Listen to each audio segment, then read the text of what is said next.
Bonjour. Welcome to Wahsa Distance Education Center's radio classes. This is MBF3C, grade 11 college math, and I am Bronwyn Slate.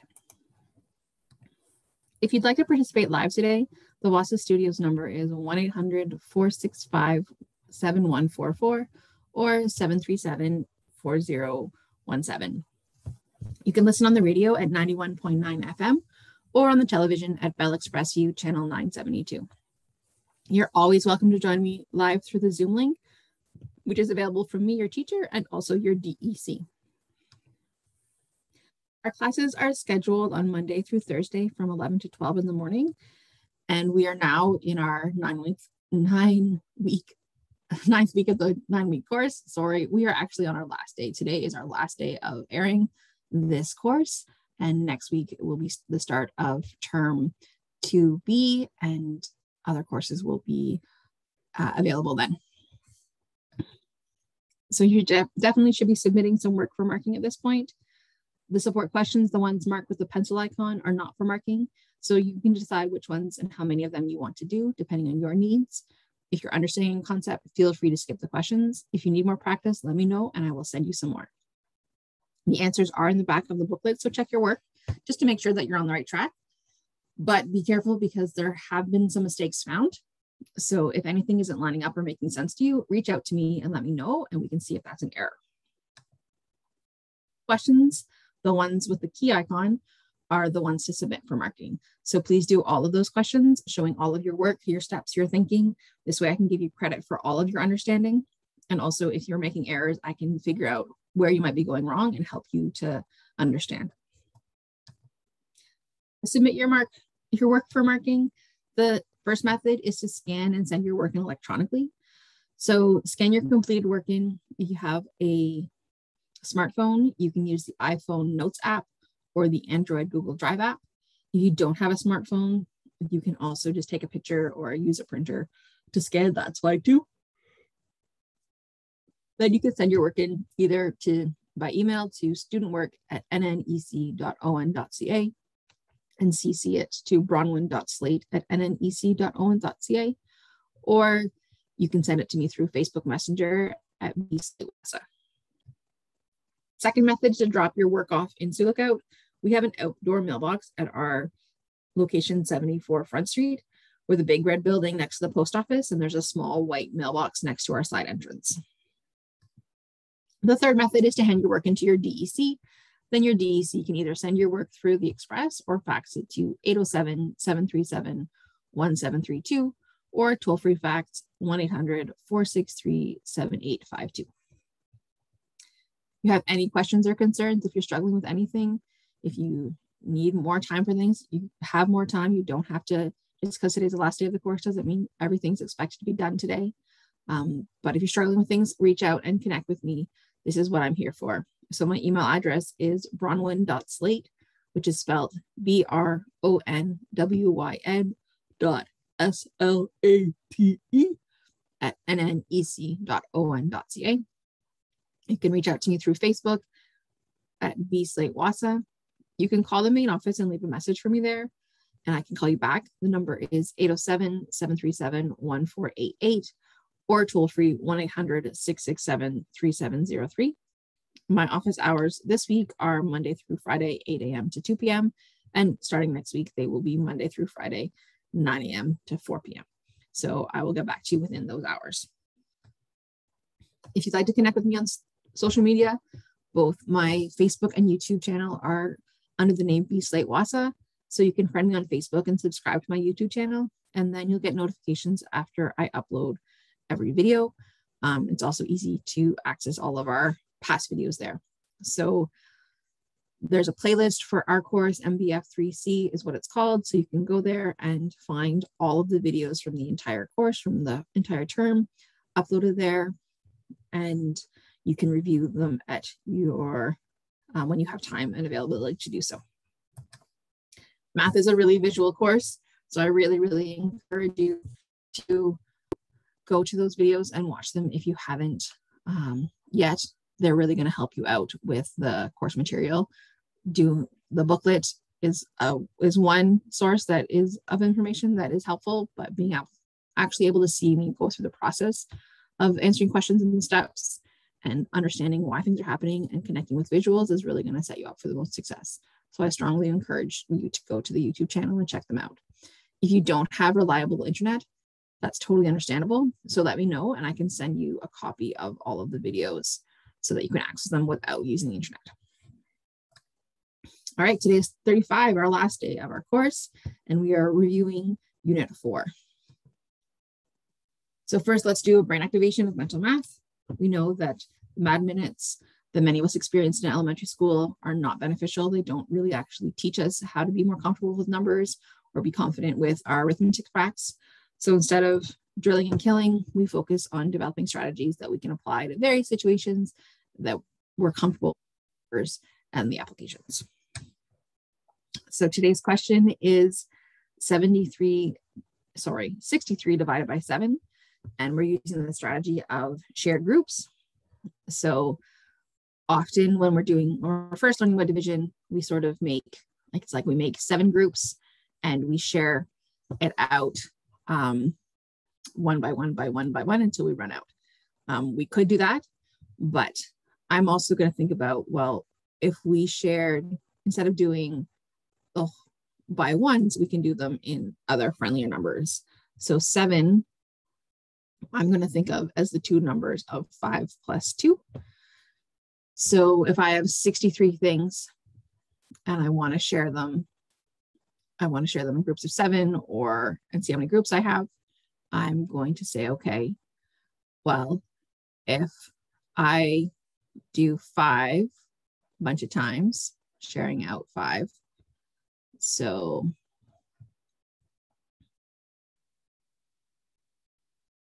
10, 15, 20, 25, 30, 35, 40. So I've done 8 groups and I've shared out 40 of my things so far. So I still have 23 to go. So I'm going to say, okay, well, I think another group, I could have 2 more groups of 5. So now I have 50. And now I'm going to share out 2s as well. So for each of my 5s, I'm putting a 2 because then that really means that I have 7, right?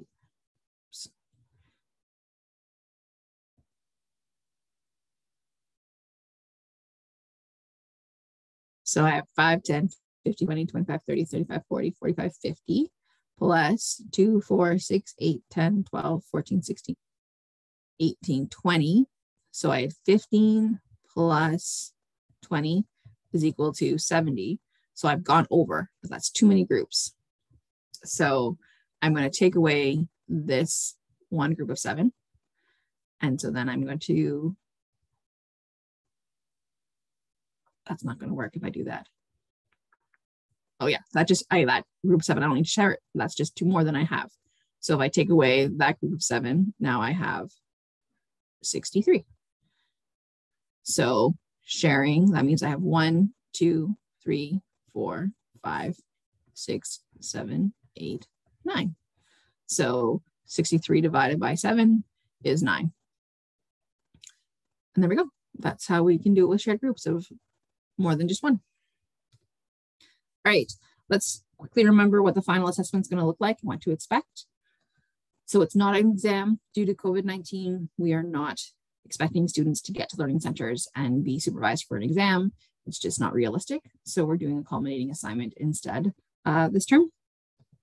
So it still covers all 20 of your lessons. It covers all of the course material, but it's open book. So you can have access to your assignments, the YouTube videos that I've posted, as well as any other YouTube videos that might be useful for you, your IEL booklet with the instructions in there, as well as your Desmos and virtual manipulatives. So you can use the online tools that we've used throughout the course.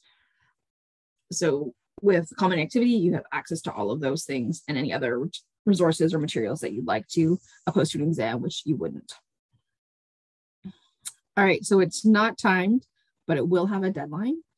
So you don't have just have, it's not like I give it to you and you have it for a day. You will have like 2 weeks or so, roughly, give or take. We can negotiate that depending on the situation to do the full assignment.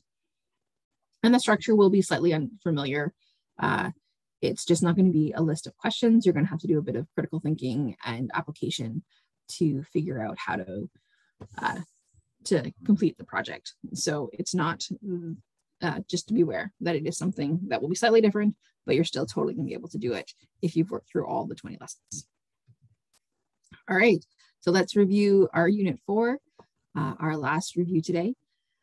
And let's start with lesson 16, which is sampling data. So we needed to remember particularly some statistical vocabulary of population and sample. So population being the whole and sample being a small part that represents the whole. And then we had 6 types of sampling. So we had simple random sampling, systematic sampling, cluster sampling, stratified sampling, convenient sampling, and voluntary sampling. And those all are done in slightly different ways in order to hopefully represent your population as a whole. If you don't remember exactly how all of those samplings worked, go back to lesson 16 and check that out again in terms of getting in further detail. Quickly, random sampling, you just randomly pick a bunch of people.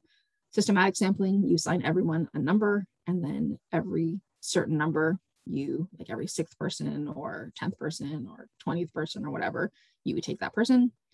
Cluster sampling is that you put people in groups and then you put based on some sort of criteria, and then you pick entire groups out of all of the groups instead of picking individual people. Stratified sampling, you put people in groups based on their demographics out of the total population, and then you pick based on a proportional representation of those of your population. So it's not random. The individuals you pick are random, but you pick if there are one group of people who have a similarity and there are more of them than another group of people, then you pick more of those people than the other group. Convenient sampling is you're just connecting with people who are easy to access. And voluntary sampling or self-selected are people select themselves, they volunteer to be sampled. All right, so let's do some practice questions. Determine the best sampling method for each survey. A, the school newspaper wants to determine which presidential candidate in the upcoming student council election is supported by the majority of students. As always with these things, there might be more than one answer that makes sense. Basically, you just need to justify, you need to explain why you believe that would work. So for me, being in a school, I would think stratified would be a good idea, because then you can use with by grade, because then you're going to get representation across all of the grades in a school. And if there are more grade 9 students there, you hear more from them, opposed to, say, if there are less and less grade 12 students.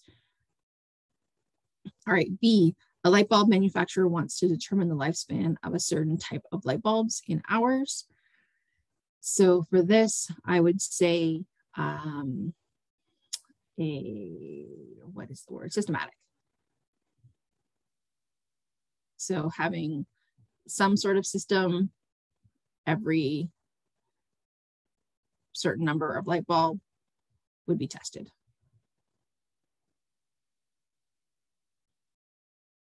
So instead of just testing all of them in one batch, you would test out throughout all, but you don't have to test every single one. Part C, the Parent-Teacher Association wants to determine the average number of hours per week that students spend on homework.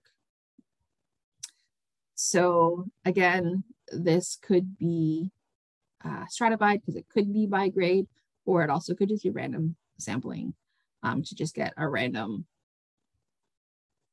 bunch. Either could work. And D, the producers of Rock Idol want to determine which of the 2 remaining candidates should be the next Rock Idol. So this would be self-selected, because only the people who want to are going to volunteer that information. They're only going to call in if they're going to volunteer themselves to do that. Okay. All right, lesson 17, measures of central tendency and standard deviation. So to remember what we went through for this lesson, for central tendency, we have the mean, which is when so these are the averages your data. So to find the mean, you add up all of your data points and you divide by the total number of data points. The median, you order your data points from lowest to highest and you find the middle value of your data set. If you have two middle values, then you add those two up and divide by 2 to find what's exactly between those two middle values. Your mode, find the value that is most frequent, and it is possible to have more than one mode if you have more than one value that has the same frequency that is the highest. And then looking at measures of variability. So we had our range, which is the difference between the lowest and the highest value. So seeing how much data ranges is what we would say, so how much is spread out.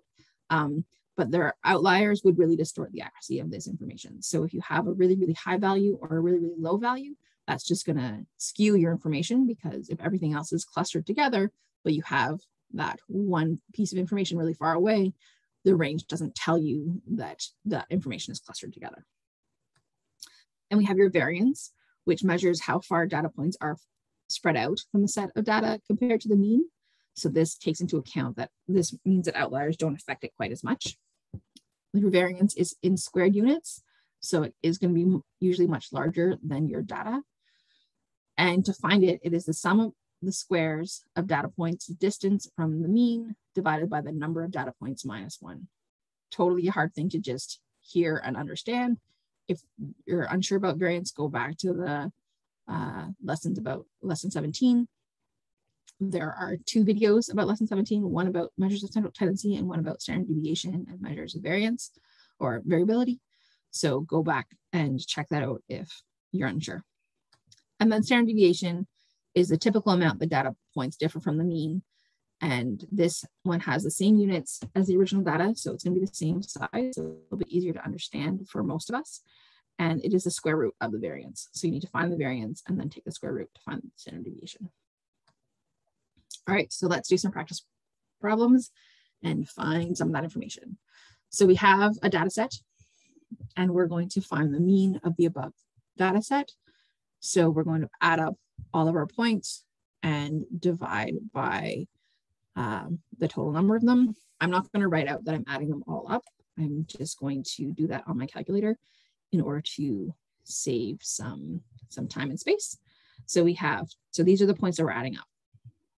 4.2 plus 11.5 plus 6.8 plus 5.2 plus 5.4 plus 6.3 plus 12.1 plus 11.5 plus 11.9 plus 7.8 plus 13.1 plus 5.8 plus 6.2.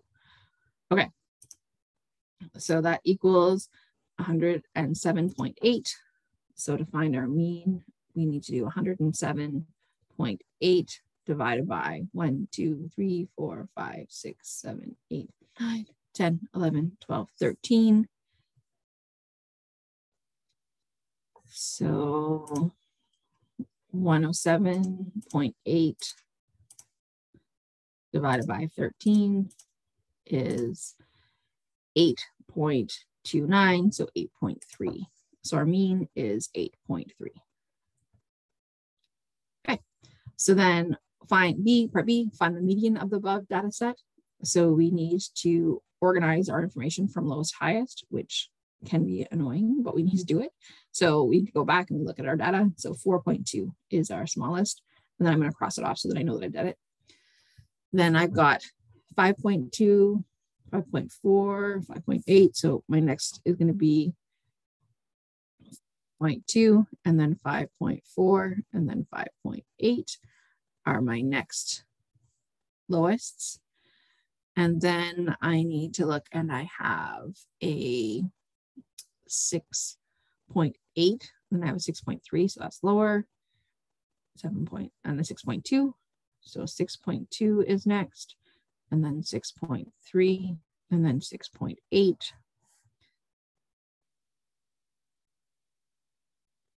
And then I have a 7.8.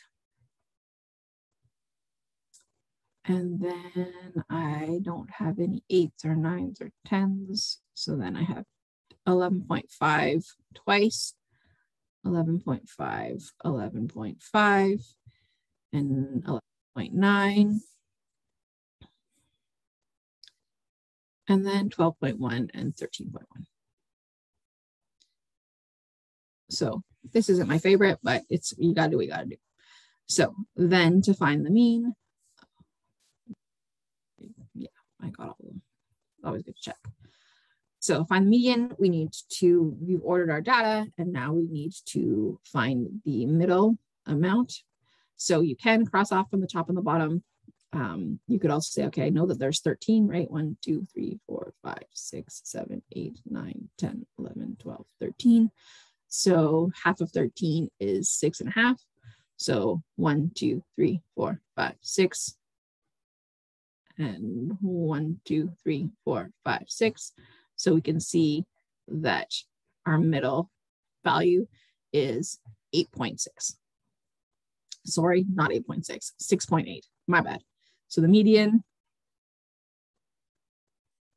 equals 6.8. And then the mode for the set is the most frequent. Well, we've just ordered them, which is helpful because then we can see if there's any ones that happen more than once. And 11.5 is the mode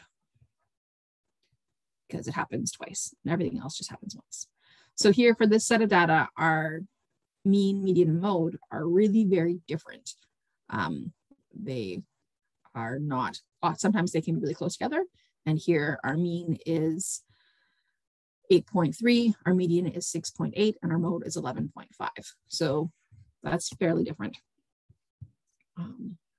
Yeah.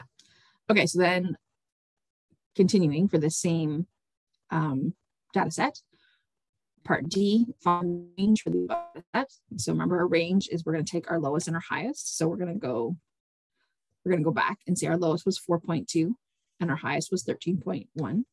So we're going to do 13.1, take away 4.2, and 13.1 take away 4.2 is 8.9. So we have quite a range of data. And now we need to find the variance. So I have this chart. I put this chart in to help organize our information, which can be really helpful. So I've listed all of our data, and then we need to find, well, the mean we know. The mean is 8.3. So the mean is the same for all of these, right, all the way down. And now the difference from the mean, we need to subtract. I'm just going to do this on my calculator in my hand instead of changing the screens. So 4.2 take away 8.3 equals negative 4.1. 11.5 take away 8.3 equals 3.2. 6.8 take away 8.3 equals negative 1.5. 5.2 take away 8.3 equals negative 3.1. 5.4 take away 8.3 equals negative 2.9. 6.3 take away 8.3 is going to be negative 2. 12.1 take away 8.3 equals 3.8. 11.5 take away 8.3 equals 3.2. 11.9 take away 8.3 equals 3.6. 7.8 take away 8.3 equals negative 0.5.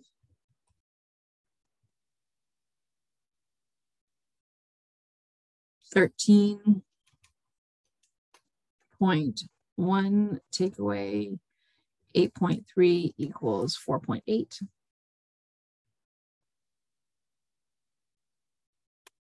8.5 take away 8.3, sorry, 5.8 take away 8.3 equals negative 2.5.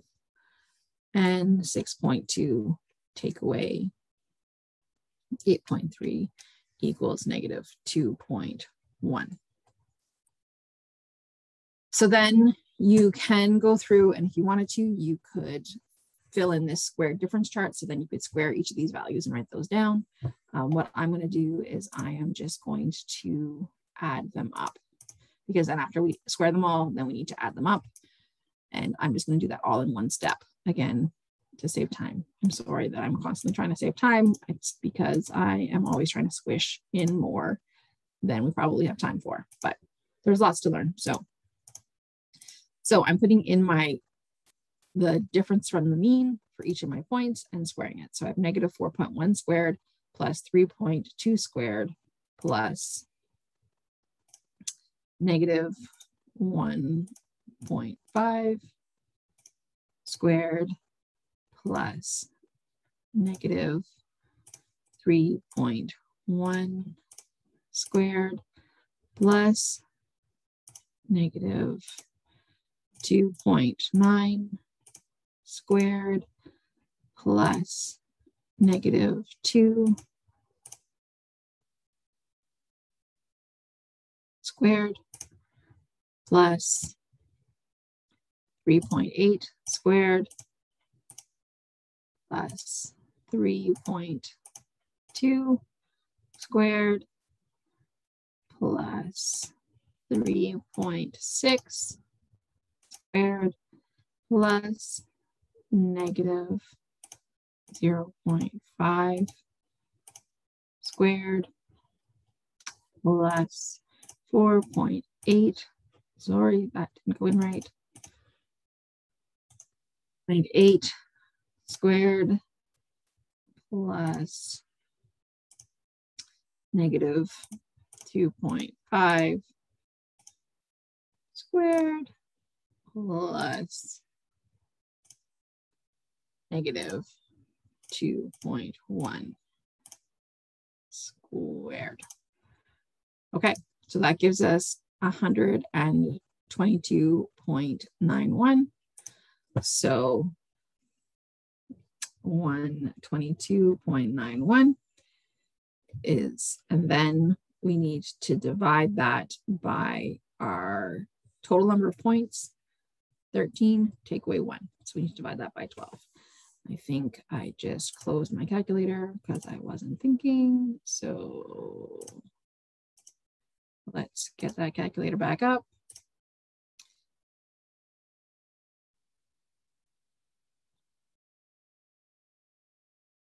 Okay, so we have 122.91 divided by 12 equals 10.24, so 10.2.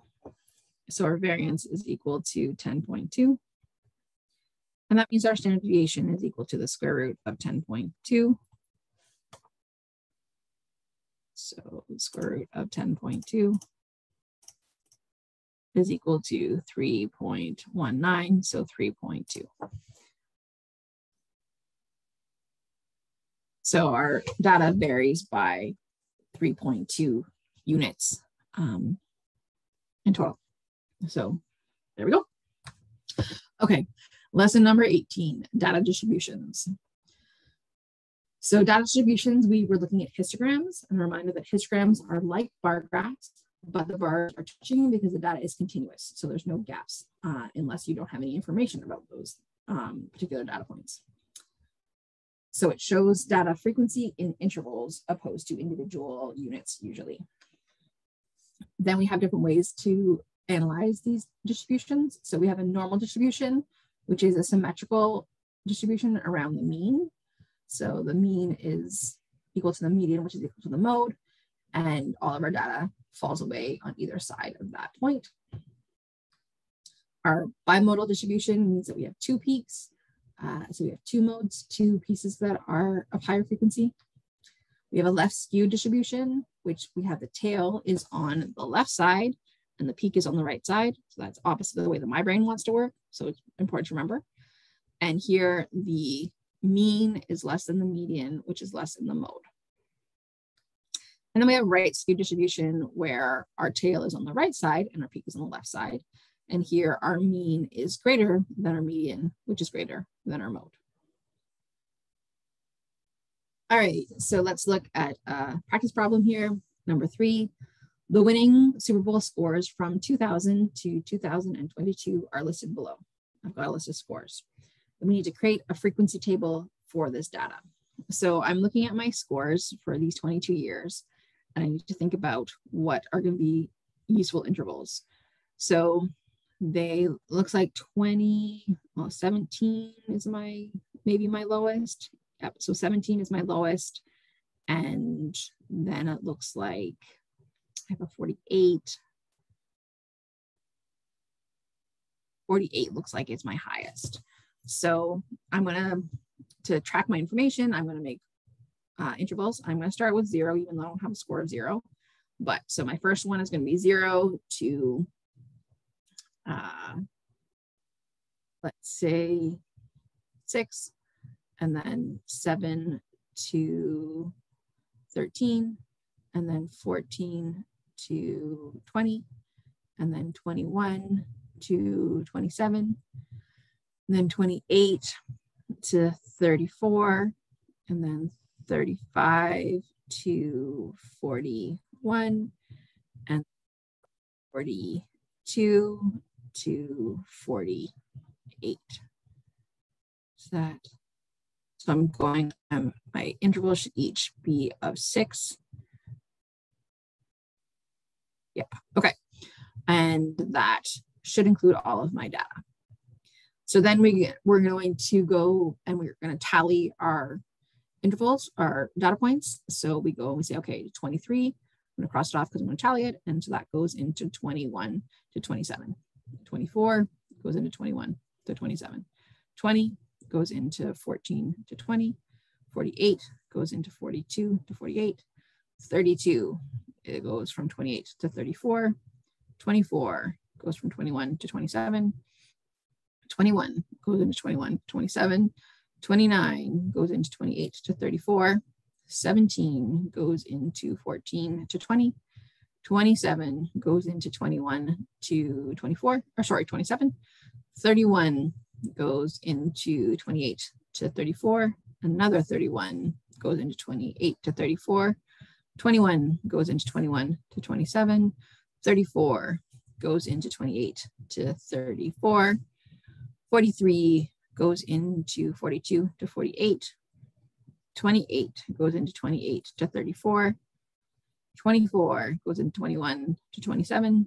34 goes into 28 to 34. 41 goes into 35 to 41.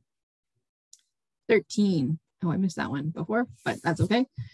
7 to 13. 31 goes into 28 to 34.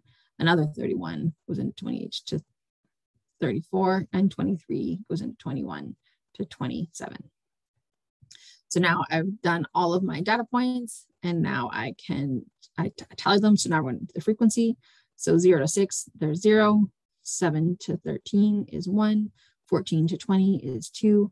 21 to 27 is 8. 28 to 34 is 9. 35 to 41 is 1. And 42 to 48 is 2. Okay, so then now we've created a frequency table. And now we're going to create a histogram with this data. So we need to, so on our horizontal axis is going to be our scores, and our vertical axis is going to be the frequency. So on our scores, so we're going to go from 0 to, I'm going to write 7 because between 0 and 6 is right before 7, and then 14, and then 21, and 28, and 35, and 42, and 49.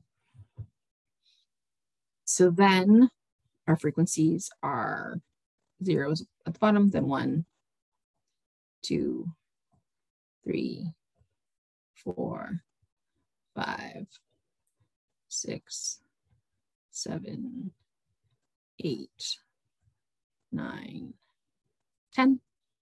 And then we now need to go back and look at our table. So from 0 to 6, we had a frequency of 0. From 7 to 13, we had a frequency of 1. So between here, from 7 to 14, because that's is a frequency of 1. Then from 14 to 20 is 2. And from the next one, 21 to 27 is 8. So we have the next bar is going to go up to 2. And the third bar goes all the way up to 8. As you can see, we all know that my drawings are beautiful. Then we have the last 3 intervals are 9, 1, and 2. So the next one is up to 9.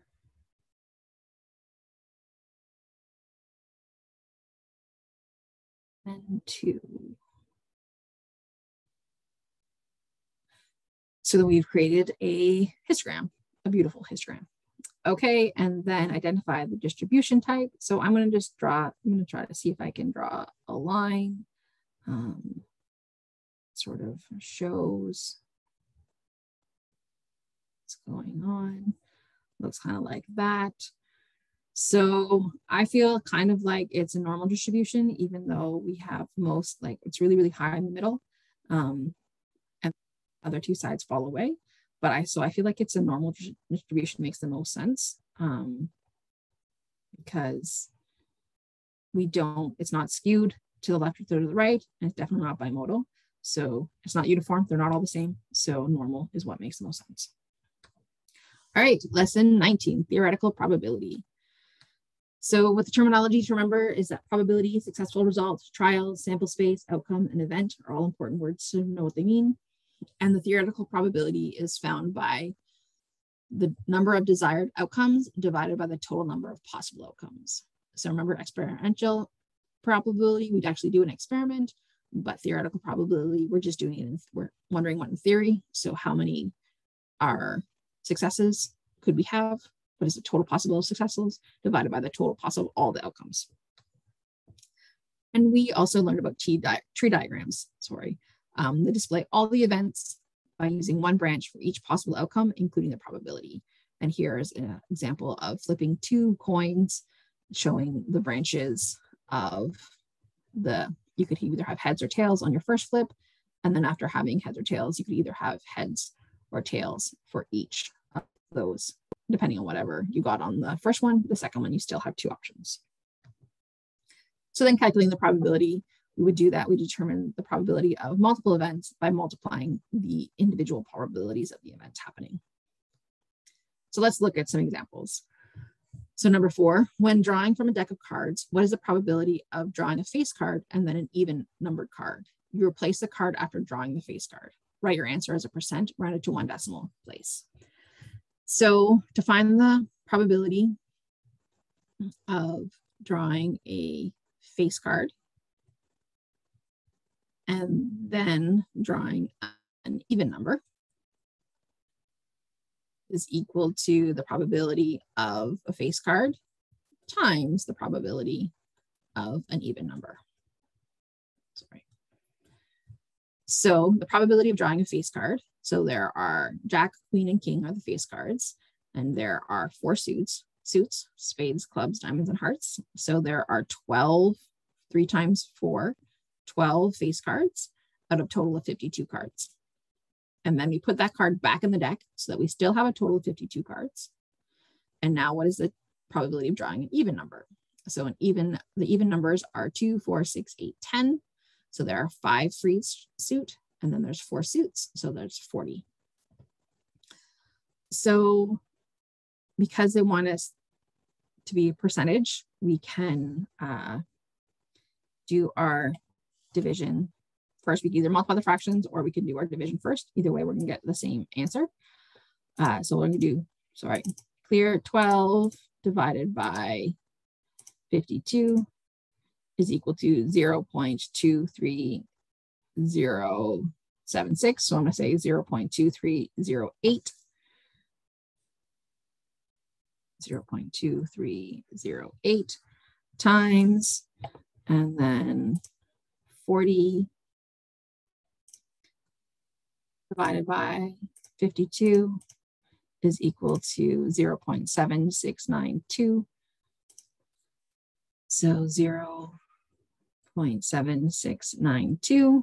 So then if I multiply them together, I get 0.2308 times 0.7692 equals 0.1775. So 0.1775. The question says to write my answer as a percent, rounded to one decimal place. So that means that I times this by 100 to get a percent. So that's 17.75. And then rounded to one decimal place would be 17.8% would be answer of the probability. All right, number 5. You and your friend Floyd are driving to Montreal to see a concert. You decide to flip a coin 3 times to decide who will pay for gas. Floyd says that he will pay if the coin lands on 3 of a kind, for example, 3 heads or 3 tails, and you can pay otherwise. Use a tree diagram to display all the possible results of flipping a coin 3 times. So for our first flip, we have the options of heads or tails, and our percentage chance is 0.5. Then our flip 2, we either have heads or tails. And flip 3, we have heads or tails, heads or tails, heads or tails, and heads or tails. Okay, so that's what a tree diagram would look like. Expresses a percent the probability of getting 2 heads. So we're going to go back and we're going to look and we're going to say, okay, we want to have 2 heads. So, oh, and each of these are 0.5. Sorry, I forgot to write that out, but each of them are 0.5. So the ways that we could have a head, 2 heads, so not the first way. So 1, 2, 3. So there are 3 ways, and our total number of ways is 1, 2, 3, 4, 5, 6, 7, 8. So there are 3 out of 8, which is equal to 3 divided by 8 is equal to 0.375, so 37.5%.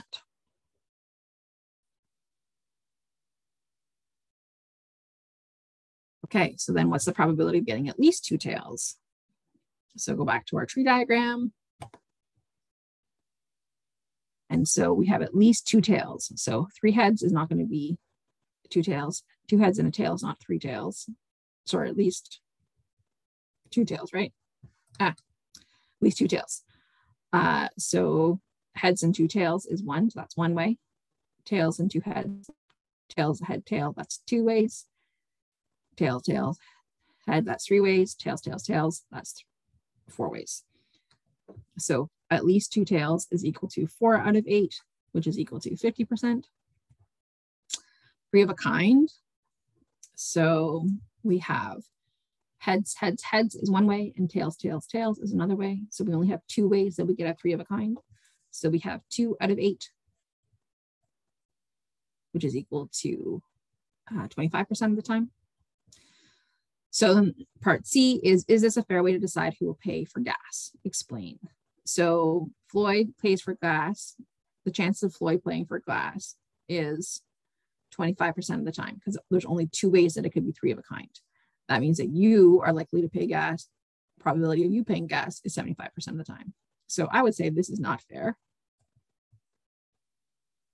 based on that, because it is not an equal opportunity. Most likely you are going to be paying for gas. Oh, sorry, this is not fair. I forgot the word not. Okay. All right, and lesson 20, probability and statistics in the media. So with probability and statistics in the media, we talked about how statistics can be a powerful way of communicating information, that they can make things clearer and more accessible to understand if we have statistics, but they can also be incredibly misleading. So it's essential to think critically about the information that's presented to us by the media so that we can understand if things are missing or if we're getting the whole picture. So let's look at a question. Number 6, many people jump to conclusions after reading headlines. The two below headlines are based on the same set of data from Global Web Index Research Report into social media trends over the last year. So what do we notice? So let's look at these two headlines. So headline A is 98% of digital consumers are social media users. And headline B is almost half of Brits have reduced time spent on social media. So headline A makes me think 98% of digital consumers are social media users, makes me think that lots of people use social media. That's what that makes me think. So if I was going to advertise, I might do advertising on social media. If I was going to be concerned about social media use and messages that are being displayed there, I would be concerned that a lot of people are being affected by that. But that's what that headline makes me think of. So headline B, almost half of Brits have reduced time spent on social media, makes me think that people are using social media less.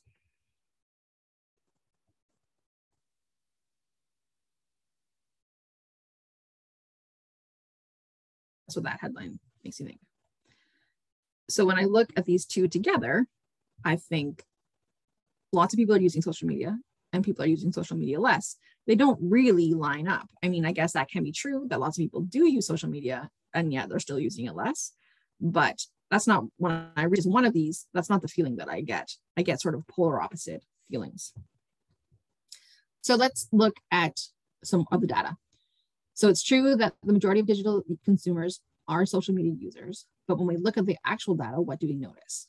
So if instead of just reading headlines, but looking at the data, we can see that by age, it is really, really different.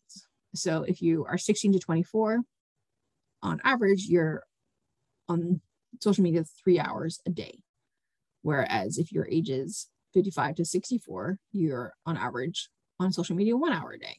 So it really depends on your age. If you're using, by how much social media you're consuming or you're being part of. So that is a really different picture in terms of who this stat represents. And then part C, how does the information below contradict the former graph? So what information is missing? So below what I have on the screen is 41% of Brits say they've decreased time spent on social media networks over the last 12 months compared to 46% of Americans. So we have Twitter, Instagram, I don't even know what IN is, Pinterest, and Facebook. That makes me think of like linked, but that's not social media. So maybe it is for business. Anyway, sorry. Many have deactivated their accounts. Reasons for doing so include 30% are no longer interested in what other people do share. 26% say social media become too shallow, personal, image driven. 25% didn't trust social media companies with data content. 24% didn't like being dependent on social media. 23% wanted to spend more time with family and friends. So this is all talking about how social media, how people have decreased and why. But when we look back at the previous graph that was talking about ages, well, is this a decrease? We don't know if by age group are these numbers decreases. So in terms of 16 to 24 age group, they're at 3 hours a day on average. Is that a decrease, or are they not decreasing at all? Is it a decrease at different age categories? And what does that mean overall? So having these two sort of separate pieces of information don't really give us the whole picture, and we can't make assumptions. We can't assume that who these percentages of decrease, who that is applying to. Are they, yeah, we don't know enough information to really make that meaningful. So that's with statistics, is you really just need to be asking yourself what information is missing, what assumptions are you making, and who's the information benefiting. So if they're giving you some sort of information, who really benefits from there being missing information or from not getting the whole picture, and why might that be the target, or why might that be the choice of whoever is giving you that information. So you just really need to look critically. There isn't necessarily a exact right way or right steps to do, but you need to be thinking critically in order to really understand what is going on when we use statistics and probability in the media. All right, and that concludes our review for today, and our review for this week, and our review for this course. So congratulations for making it to the end of the course. And please, as always, get in contact with me if you have questions, if you're struggling with anything, if you need help, please, please, please, please, please reach out to me. So you can call the main office and leave a message for me, and I will call you back. The number is 807-737-1488, or toll free 1-800-667-3703. You can connect with me through my email, which is bronwyn.slate, spelled BRONWYNSLATE @nnec.on.ca. You can connect with me through Facebook, where my name is B Slate Wahsa, or you can find my YouTube channel, which is also B Slate Wahsa. And remember, all of our course videos are under the MBF3C playlist. You can just find them on my channel, but if you go to the MBF3C playlist, you will find them all in one place, and that makes it a lot much more accessible. My office hours this week are Monday through Friday, 8 a.m. to 2 p.m. But then starting next week, they shift to 9 a.m. to 4 p.m. So that's how you can get a hold of me, or I will get back to you within those hours. If you need support outside of that time, just let me know and we can try to arrange something if necessary. I hope that you have learned something and that this course has been useful for you. Thank you so much for joining me. Miigwech.